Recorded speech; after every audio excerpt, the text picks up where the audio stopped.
महेश्वर महाकल्प महातांडव साक्षिणी महाकामेश महिषी महात्रिपुरसुंदरी। శ్రీమాత్రే నమః. జయ లలితాంబిగాయే నమో నమః. అమ్మ దయతో అందరూ బాగుండాలి, అందులో మనం ఉండాలండి. మన బంగారు లలితమ్మ గురించి 57వ శ్లోకంలో ఏం చెప్తున్నారో ఈరోజు మనందరం చక్కగా తెలుసుకుందాము. బ్రహ్మదేవుడు ఈ ప్రపంచంలో ప్రతి ప్రాణిని అలాగే ప్రతి వస్తువుని పుట్టించాలి అంటే ముందు బ్రహ్మదేవుడు లలితమ్మ దగ్గరికి వెళ్ళి ఆమె శక్తిని కోరుతారు. ఆ శక్తిని ఉపయోగించి ప్రతి జీవిని కూడా అమ్మ గర్భంలోంచి పుట్టిస్తారండి. అమ్మ శక్తిని ఉపయోగించి బ్రహ్మదేవుడు ఈ ప్రపంచాన్ని మొత్తం చేస్తారు. మరి ఈ ప్రపంచం ముందుకి నడవాలి అంటే తెల్లవారు అవ్వాలి, అలాగే రాత్రి అవ్వాలి, భూమి క్రమంగా తిరగాలి, వర్షాకాలంలో వర్షాలు రావాలి, అలాగే ఎండాకాలం రావాలి, మనకి కావాల్సిన ఆహారం కావాలి. ఇవన్నీ కావాలి అంటే మళ్ళీ వాసుదేవుడు వెళ్ళి లలితమ్మ శక్తి కోరుతారు. లలితమ్మ శక్తి ఉపయోగించి ఈ ప్రపంచం ముందుకు వెళ్ళడానికి ఉపయోగిస్తారనమాట. అంటే బ్రహ్మదేవుడు ఈ ప్రపంచాన్ని పుట్టించారు, వాసుదేవుడు ఈ ప్రపంచాన్ని నడిపిస్తారు. కొంతకాలం తర్వాత రుద్రుడు ఏం చేస్తారు, ఈ ప్రపంచాన్ని అంతం చేస్తారు. ఎందుకంటే ఇంకొక కొత్త ప్రపంచాన్ని పుట్టించడానికి. లలితమ్మ ముందు ఎన్నో కోట్ల ప్రపంచాలు పుడతాయి, అలాగే వెళ్ళిపోతాయండి.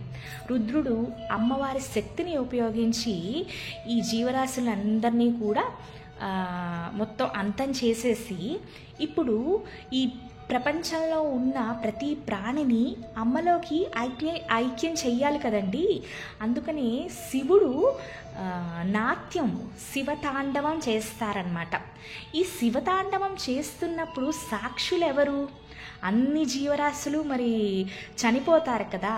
మరి ఈ చనిపోయిన వాళ్ళని ఈ వస్తువుని అమ్మలో కలపాలి. ఈ శివతాండవం చూసింది ఎవరు? సాక్షాత్తు శ్రీ లలితా త్రిపుర సుందరి ఒక్కళ్ళే చూస్తారంట.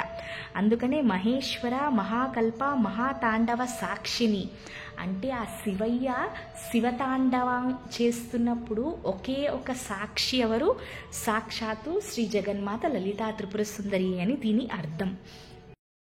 శివయ్యని మహాకామేశ అని పిలుస్తారు.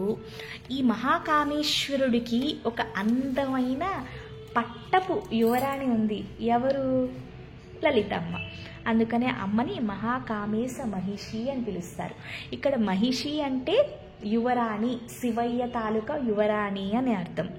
మహా త్రిపుర సుందరి ఈ ముల్లోకాలకి అందమైన నిత్య యవ్వన సౌందర్యవతి ఎవరు అంటే ఎన్ని ప్రపంచాలు ఆవిడ కన్నుల ముందు వచ్చి వెళ్ళిపోయినా ఆవిడ ఎప్పుడు నిత్య యవ్వనవతి సౌందర్యవతి సాక్షాత్తు శ్రీ లలితా త్రిపుర సుందరి అండి. ఇది అండి 57వ శ్లోకం తాలూకా అర్థం. మీ అందరికీ నచ్చిందని కోరుకుంటూ శ్రీమాత్రే నమః. లైక్ చేయండి తప్పకుండా. సర్వం శ్రీ లలితార్పణమస్తు.